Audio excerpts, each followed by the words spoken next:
So matching, I don't think we've talked about them much. So matching in a graph is a graph G, let's say, is a set of edges, let's say M, such that each vertex is in at least, or sorry, in at most one edge of M. So it's a subset of the edge set.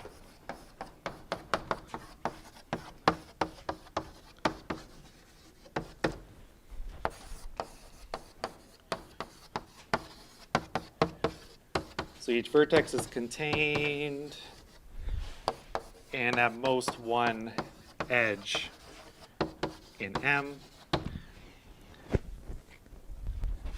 So in other words, it's a set of disjoint edges.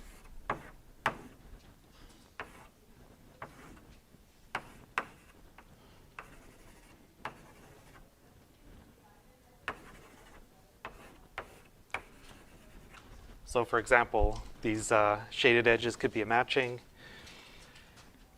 And it's called a perfect matching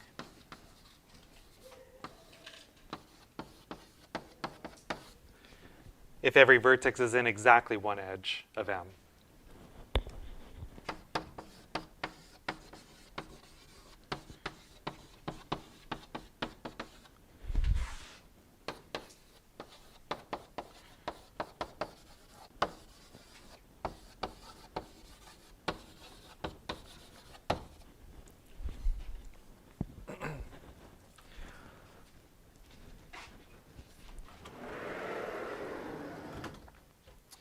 So we're going to prove a bound which is going to be quite detailed in a sense that like it's going to depend on the degree sequence of the graph. So, so the degree sequence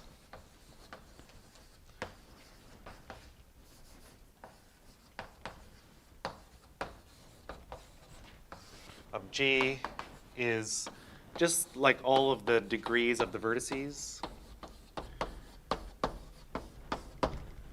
Like it's the if there's n vertices, this is an n tuple that just records the degrees of the vertices. You could think of it, if you order the vertices 1 to n, then you could think, it could be a sequence of length n, degree of the first vertex, second vertex, third vertex, etc.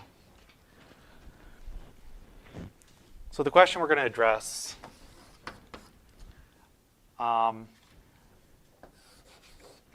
what is the maximum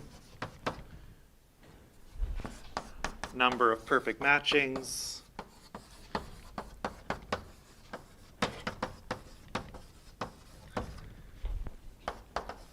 in a graph with a given degree sequence? So let's say degree sequence, let's say D1, D2, up to Dn. So in particular, for example, if it's a regular graph, then all of these D's would be the same. But we're going to actually prove a bound that's going to be kind of,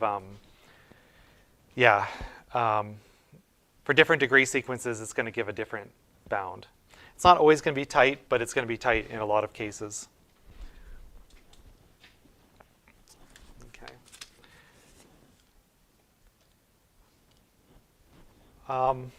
Let's look at an example.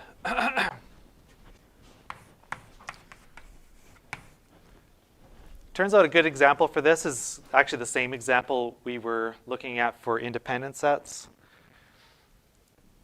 So let's say we've got, suppose G is KDD. I guess the question is, how many perfect matchings are there?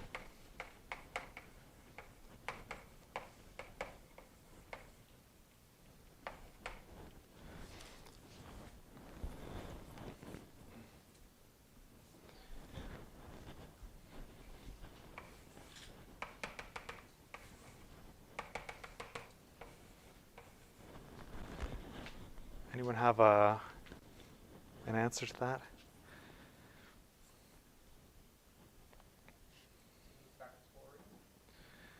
Yeah. Right? You could think of doing it sequentially, right? Like, let's go down the left side, and the first vertex has d choices. Once it has made its choice, the next vertex has d minus 1 choices. Once it's made its choice, there's d minus 2 choices, and so on. So d factorial. Okay. Now let me rewrite d factorial in like the weirdest way possible. So d factorial you could think of as being the product from I equals 1 up to d of d factorial raised to the power 1 over d.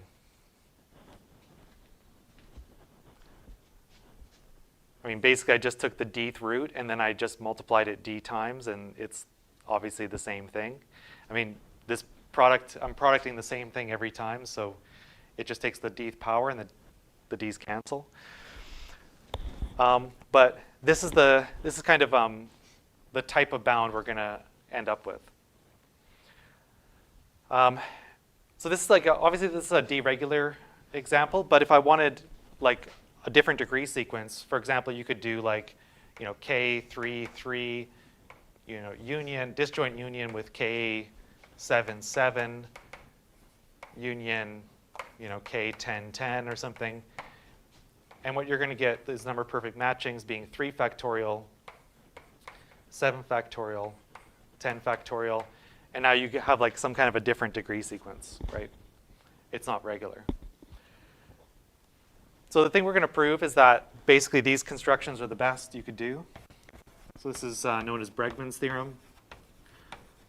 Although I guess we're going to prove it in the special case of being bipartite. But it turns out it's not hard to extend this, but I'm not sure if we're going to have time to explain that. So let's just talk about bipartite graphs. So let G be a bipartite graph.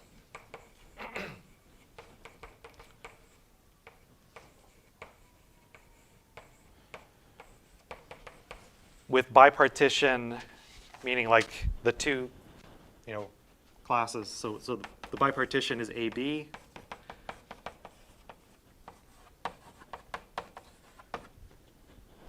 So A is an independent set, B is an independent set. And all the edges go from A to B. Then the number of perfect matchings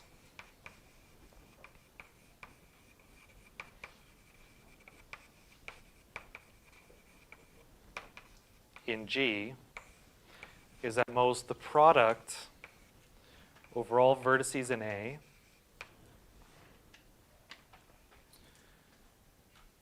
I want it to be sort of analogous to this very, very, very strange expression.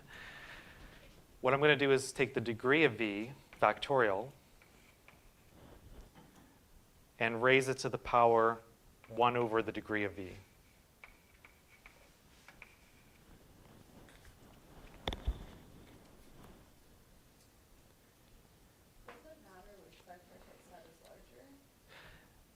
Well, not really, but in this case, there's one like hidden thing here that if one of the sets was larger, there are no perfect matchings anyway. Because like basically everything in A would have to get matched to something in B. If B was larger, then something in B is getting missed, right? But it's like kind of implicit here, but not really being explicitly mentioned. But of course, like so. I mean, you might say this is not really a bound in terms of the degree sequence because it's only the degree sequence of things in A. Of course, if I was to, you could also replace the A with the B. And if you get a better bound that way, you could just use that bound instead, right?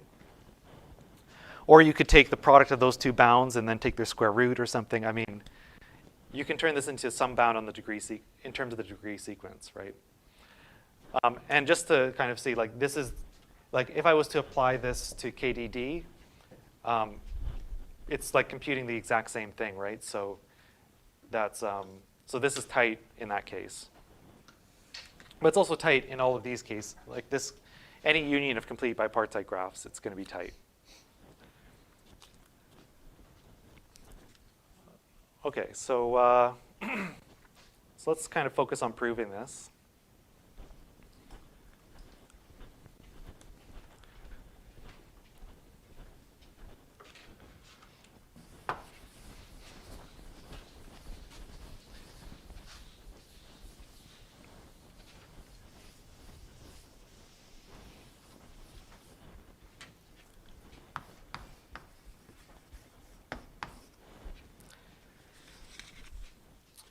Okay.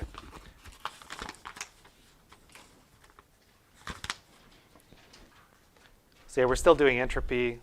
That's how we're going to prove this. I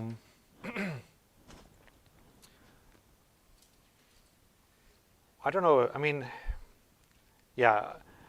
Does anyone have like a suggestion what I should do? Like, I want to use entropy to prove this.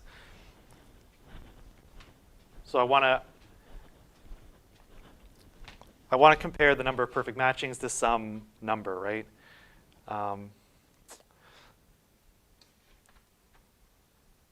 Very standard thing. If you're trying to access some kind of quantity like this, I mean, and you're trying to do this with entropy. Well, does anyone have a suggestion, or does anyone see what I might want to do? I want to select something randomly. Yeah.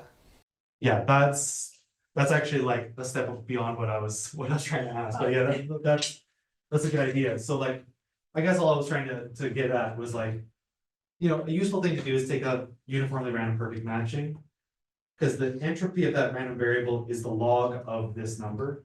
It's exactly equal. And then kind of doing things related to what you're saying, you can upper bound that entropy. So basically, if you're trying to bound some combinatorial quantity with entropy, you should probably just take one of these uniformly at random and then try to estimate the entropy of that random variable. So pick a perfect match. Okay, first of all, if there are 0 perfect matchings, you can't do this. But if there's 0 perfect matchings, the inequality holds anyway. So let's assume there is at least one perfect matching. Let's pick a perfect matching uniformly at random.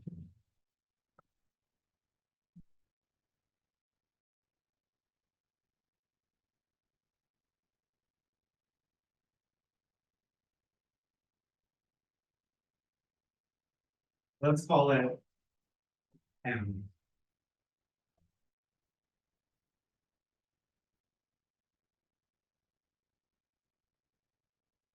I mean, yeah, if you're doing this kind of thing, like the first thing you want to do is probably something like this. The reason is because the entropy of M can be directly related to the number of perfect matchings. Because we know that if you take a uniform random variable, the entropy is the log of the range. The range of this random variable is all the perfect matchings. So, so the entropy of M is the log base 2 of the number of perfect matchings.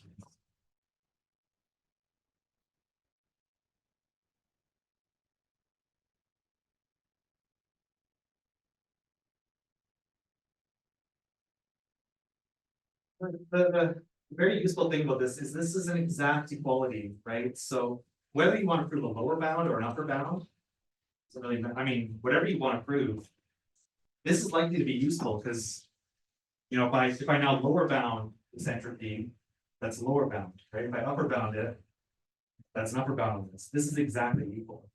That's kind of a powerful thing.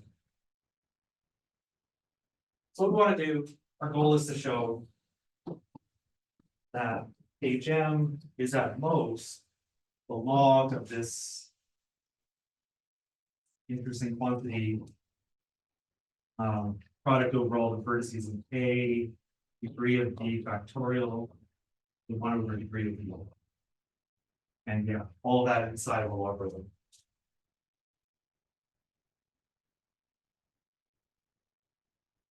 Because literally, we just get rid of the logs, that'll give us the bound we want. So I'm not gonna like expand this right now, but one thing you might be able to see here is like, when you take logs of a, like this is just a product with exponents and stuff. Logs kind of, if you use, you can bring down exponents, you can separate products. Like this is just some kind of linear thing involving degrees of vertices. Right, because the product becomes a sum, this exponent becomes a coefficient. Anyway, so that, yeah, you can rewrite it that way if you wanted to.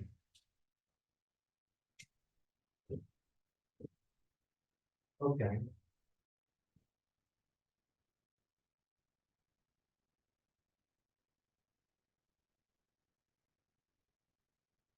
Let's do something which I think sounds very similar to what you're suggesting. So for each vertex in A, let's let XV be the vertex in B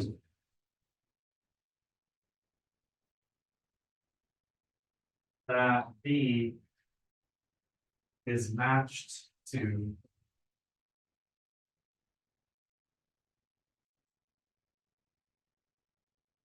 in the matching M. Right, this is a perfect matching, so everybody in A has like a kind of a partner in B, right? That it's matched to. And I'm just saying, okay, for each vertex in A, let's record, let's make a random variable. Like this random variable depends on M, right? And it's, yeah, it's the thing that B gets matched to. So B here. This would be one of my matching edges. So B, XB is in M. Right, and so if I've got some U here. It's matched to something over there.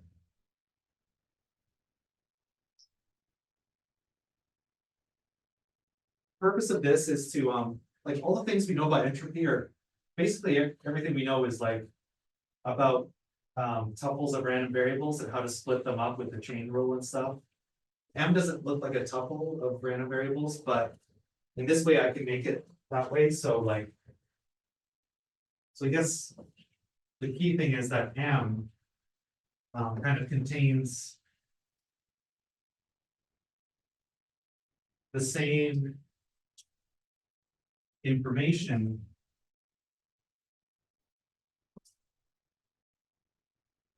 as the tuple XB for B and A. So in other words, if we know M,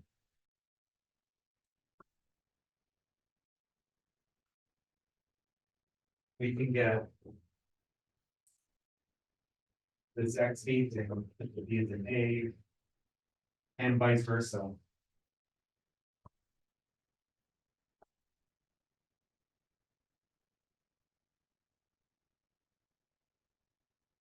Like essentially these are these random variables, yeah, this is a set of edges, this is like a tuple of vertices, but they're the same thing, right? Because if I know for each vertex of A, who are you matched to, that determines the matching M. If I know the matching, that determines for each vertex who are you matched to, right? It's the same thing. So, so yeah, this we can turn into, so, you know, so therefore the entropy of M is the same thing as the entropy of XB such that B is in A. Which is nice because it's turned it into like a sequence of random variables again.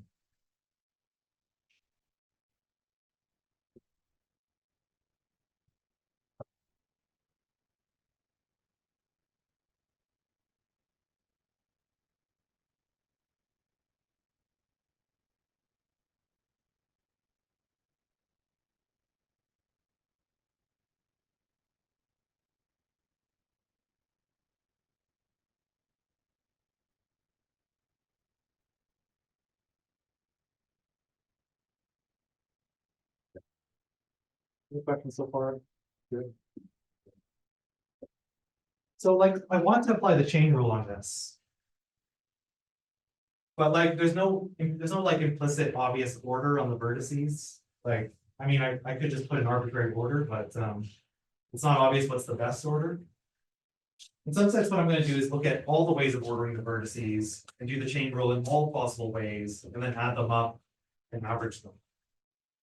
So, for a given, like, for a given, let's say, total order,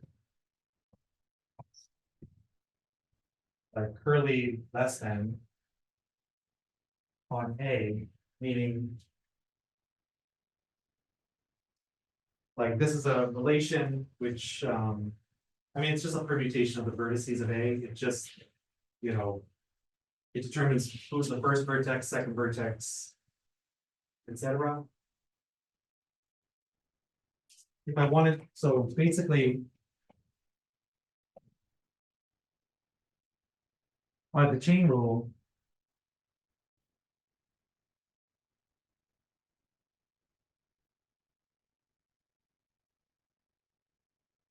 so but I could split things up based on this total, so the total order, right? Everything is kind of ordered. I could take the first thing in the order, the entropy of the first thing, and the entropy of the second thing given the first, the third given the first two, etc.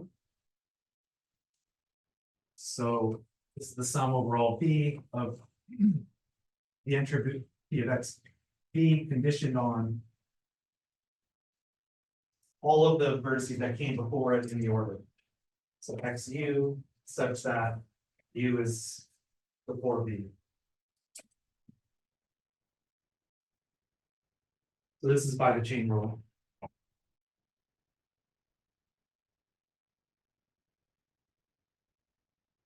I mean, this is not the usual way we write this, but it's going to be convenient because I want to think about talking about the contribution of XB to this sum. But yeah, you could think of it as a label the vertices one up to cardinality of A and reveal them one after the other, right? Sorry. Okay, so then I can actually, well, here's a question. How many total orders are there on A?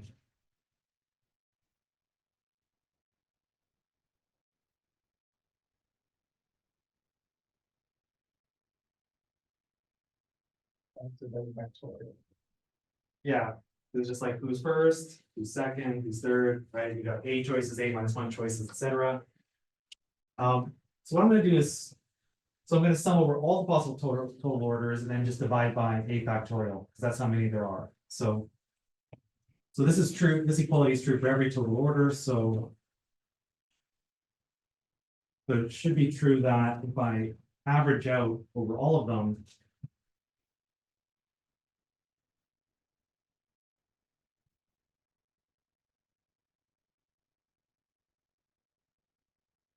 and then I sum over all the vertices and take XV given all the things that came before it in that total order.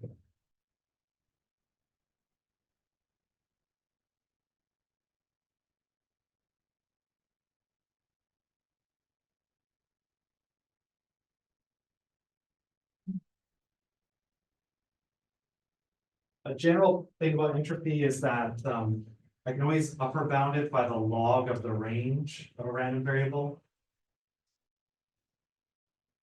So what I'm going to do here is say this is one array factorial, sum over all the total orders. Sum over all the vertices. So what I write here is the log base 2 of the range, decide the cardinality of the range of XV given all the previous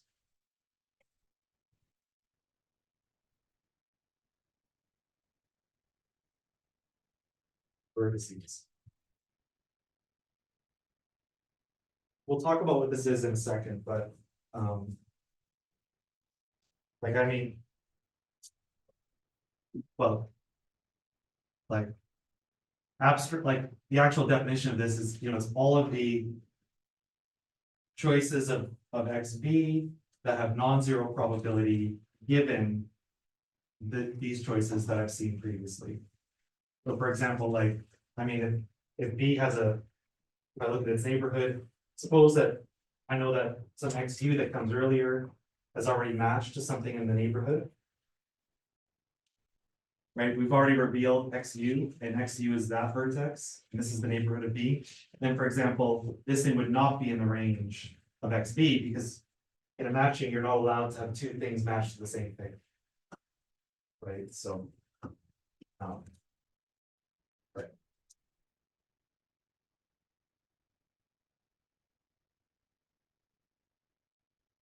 Okay, let's try to get a handle on what this is gonna be.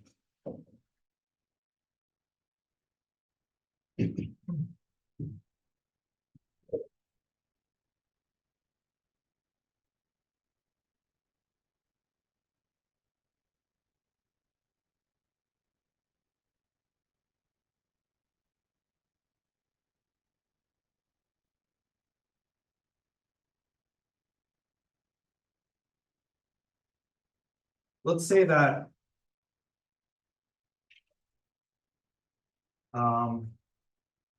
Yeah, so I struggled to think of a good way of explaining this, so let's say that some vertex in A is a sibling. Okay, of B. Not sure if I like this terminology, but. If, if, if, basically. XU is in the neighborhood of B.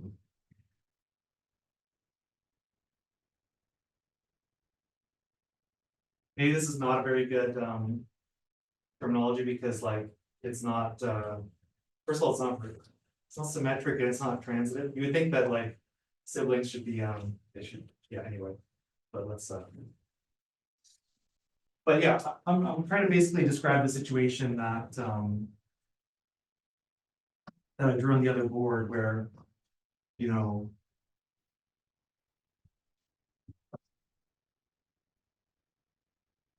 where U is like matched to something in the neighborhood of B, which sort of depletes the neighborhood of B by one in some sense.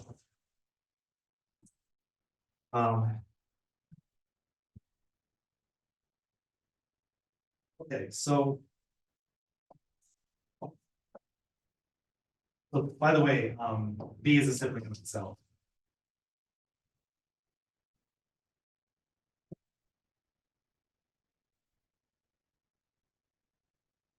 Because obviously B gets matched to something in its neighborhood. Here's, I guess, one question. How many siblings does B have? In total, in all kind of matching.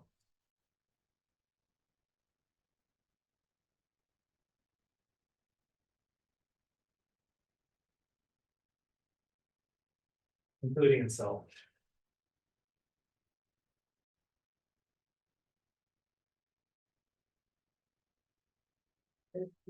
Yeah, equal to the degree, right? Because this is a perfect matching. Every neighbor of B, for every neighbor of B, there is exactly one thing that gets matched to it.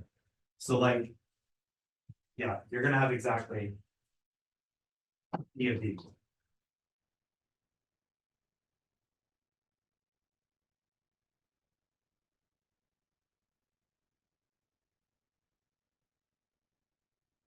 So now, okay, here's a question.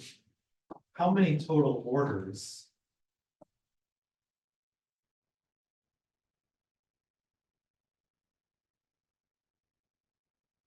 have the property that B is first among its siblings in the order?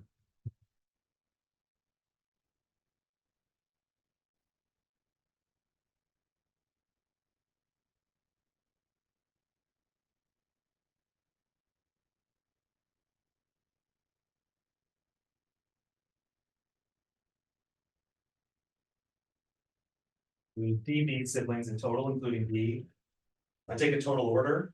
There's some chance B could be the first thing, second thing, third thing among its siblings. It could be anywhere, right? But I guess how many of them have B as first? So we know the number, by the way, we know the number of total orderings. Total orders is A factorial, right?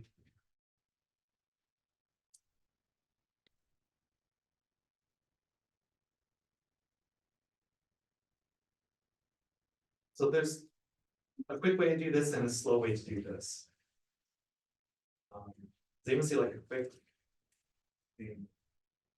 Does anyone see the answer or anything, or? I mean, we could do it the slow way if you want. Yeah. You just pick the number of ways to order the rest of them, given that V is first, so it would be like dV minus one. Or. Yeah, there's gonna be something like that yeah.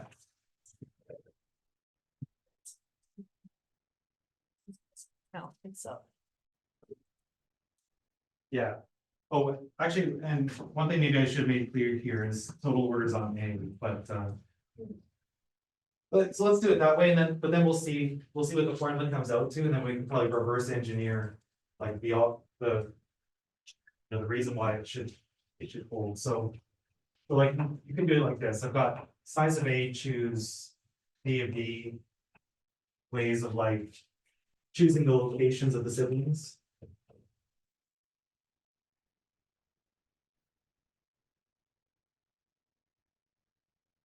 B. Then I could permute everything that's not a sibling. So it's like A minus D of B factorial. So that's permuting non-siblings. Then I think this is the part that you were getting here. Once now among the siblings, I have no choice for B. It has to come first. But then everything else I've got like dB minus 1, dB minus 2, etc. choices. So this is the ways of permuting the siblings.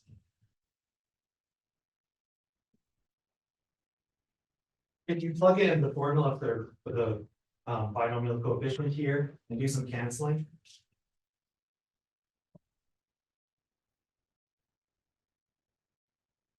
You just get A factorial over D of B.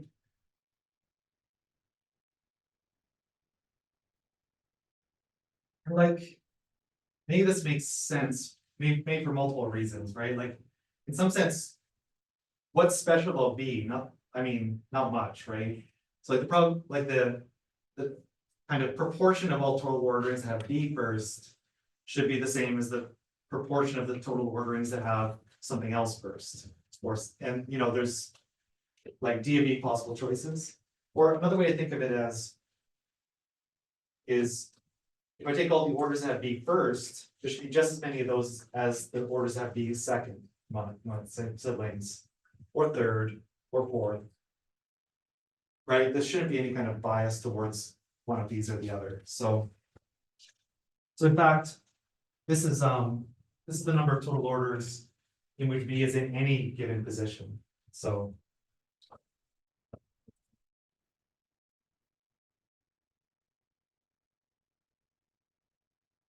with B as the I among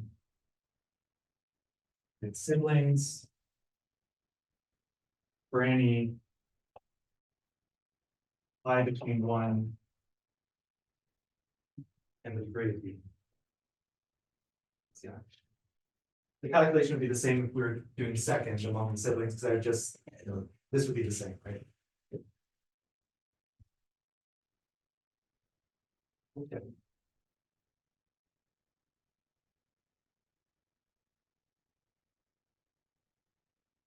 What I like to think about is now, suppose I have the total order. I'm looking at total order where B is first among its siblings.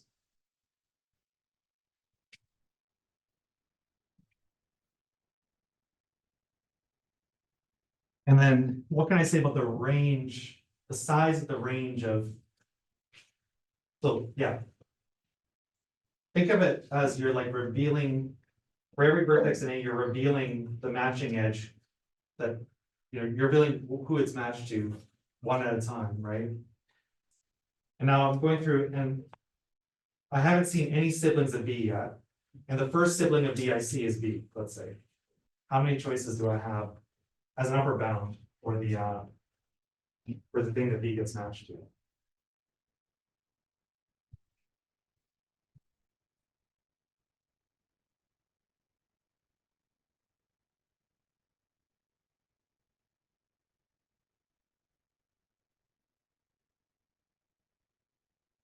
Going through, nothing in here has been matched to yet, right? So it could be, in principle, it could be anything, right? So yeah, the range could be of size D of B. Now imagine B is second among its siblings. So what's happened is we revealed who everyone's matched to, and at some point, one of the siblings gets revealed.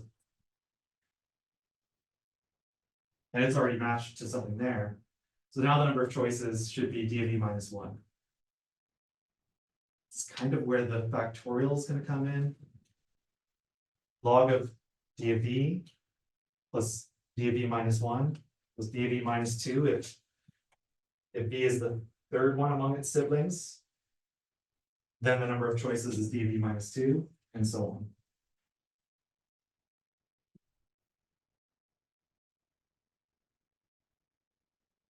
So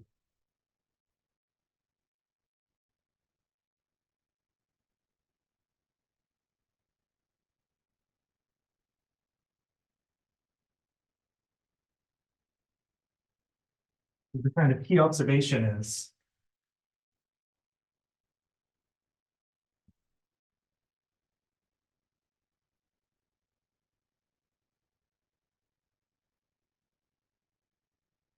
if V is I among its siblings in some total order,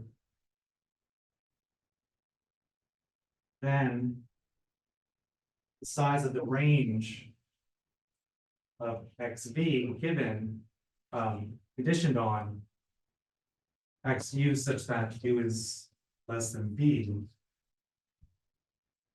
is at most the degree of B minus I minus 1. Because literally those I minus 1 siblings that came before B have already eaten up some of its neighborhood. And now B is blocked from using those vertices because matching, there should not be two things matched to the same thing. So at the end of the day, what we did is, so I'm going to kind of apply this in that expression over there, but also I'm going to apply the fact that the number of total orderings where B is the ith vertex is just a factorial over D of B. The a factorials are going to cancel. There's one there, and there's going to be another one, right?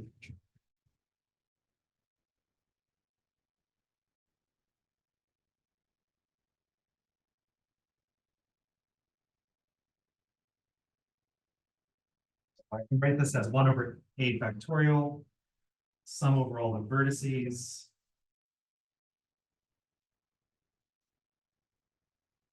A factorial over D of B. Oh, sorry. No, I'm going to sum over all I equals 1 to D of B. A factorial over D of B.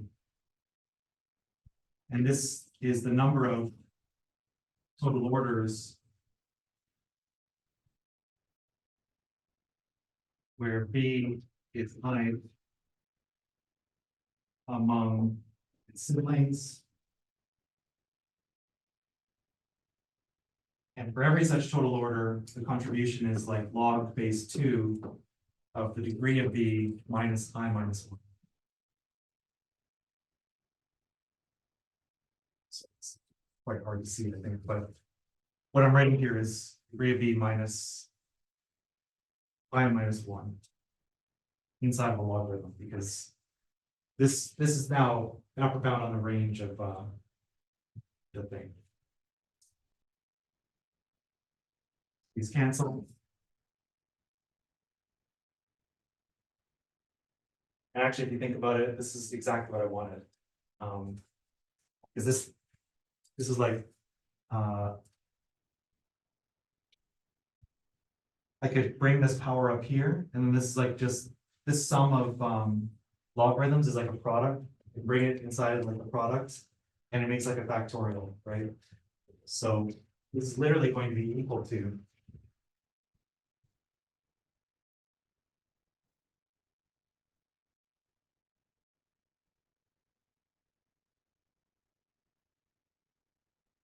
kind of bring everything inside of the logarithm. It's log base 2 of the product overall vertices in A, 3 of B factorial.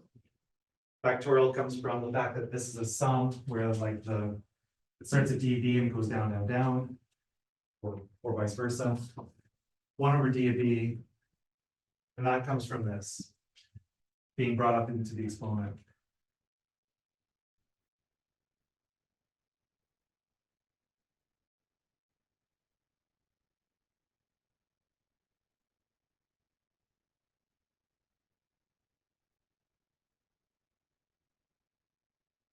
Any questions about that?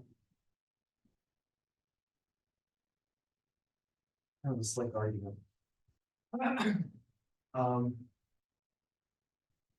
Let's connect this to something else just for the last like 8 minutes. So here we're talking about upper bounding the number of perfect matchings.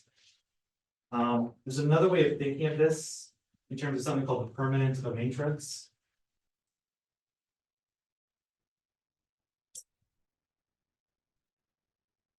So the permanent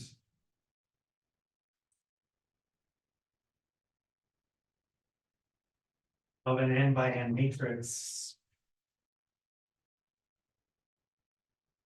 A, let's say A is matrix like Aij, or I and j between 1 and n.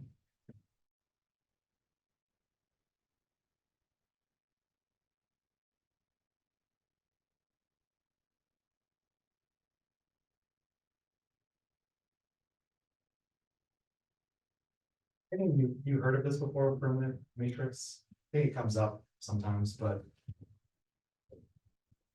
so it's you take the sum overall sigma in the symmetric group, so of order n. I mean, actually, all I really mean here is, let's just say it's the sum overall sigma from n to n, which is a bijection.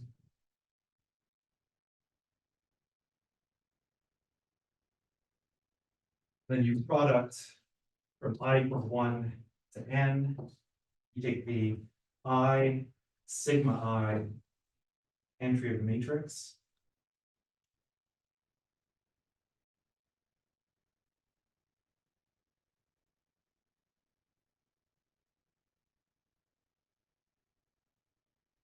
You probably recognize something like this from like linear algebra class. This looks really, really a lot like the determinant. It's almost the same thing. Except for the determinant, you have this like, you have some kind of -1 here to the power of the sign of the permutation or something. Like odd permutations count to -1, even ones count +1. So the permanent, it's the exact same thing as the determinant without the plus minus thing here. Kind of interestingly, like it's so this is like, yeah, so similar to the determinant, but the determinant can be computed quite quickly. For example, if you just do Gaussian or Gauss-Jordan elimination or something, you can compute the determinant, but the permanent is generally kind of hard to compute.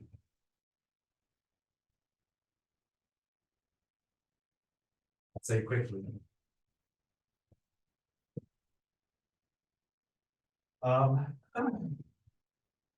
But anyway, let's so a corollary of Brègman's theorem that we just proved actually gives an upper bound on the permanent of a matrix with 0, 1 entries. So for any 0, 1 valued n by n matrix,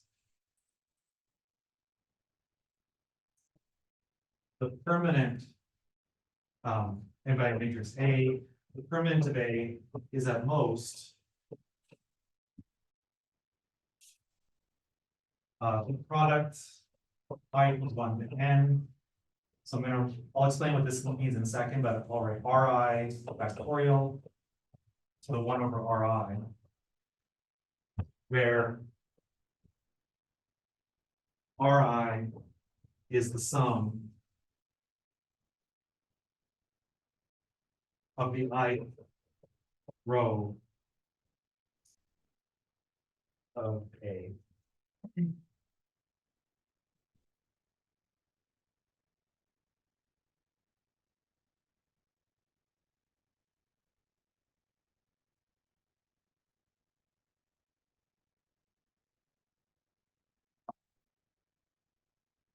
So I claim that this is exactly the same thing as Brègman's theorem, in fact.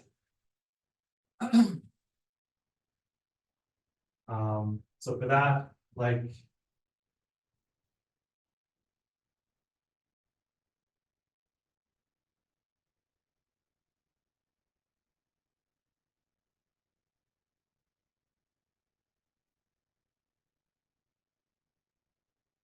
So the proof of this corollary is basically just like this.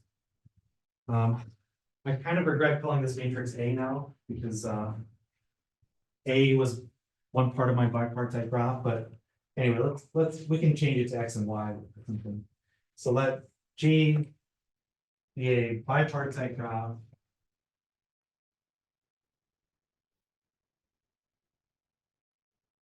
with bipartition, let's say XY,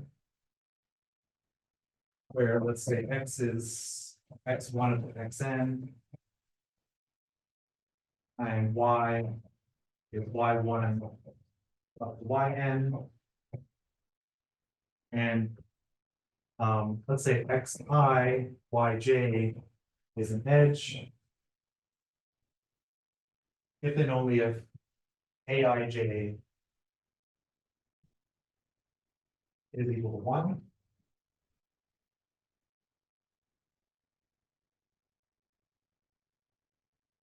So basically, we're taking the matrix A. A is a 0, 1 value matrix. We're just treating it like a sort of adjacency matrix of a graph. Although it's, so this is called, A is the, so it's called like a bi-adjacency matrix.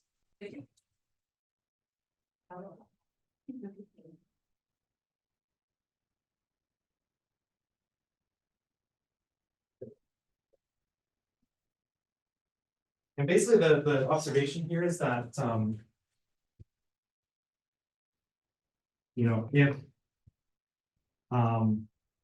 if you have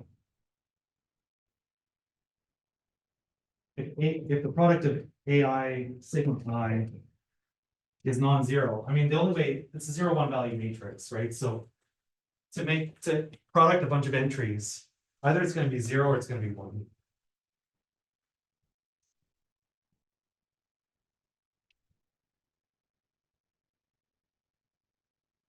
This is 1 if the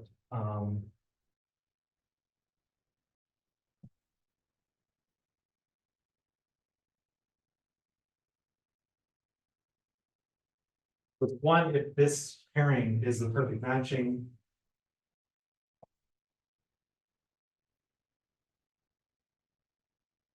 And it's 0 otherwise. So what ends up happening is that the number of perfect matchings in G is just equal to the permanent of A.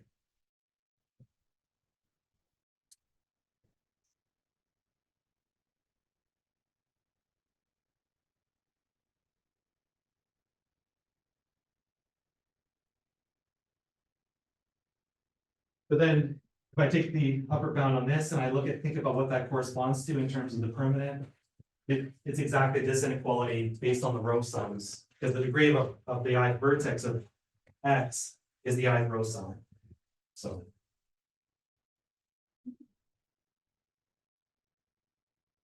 Yeah, often you'll see Brègman's theorem written as bound on the permanent purpose.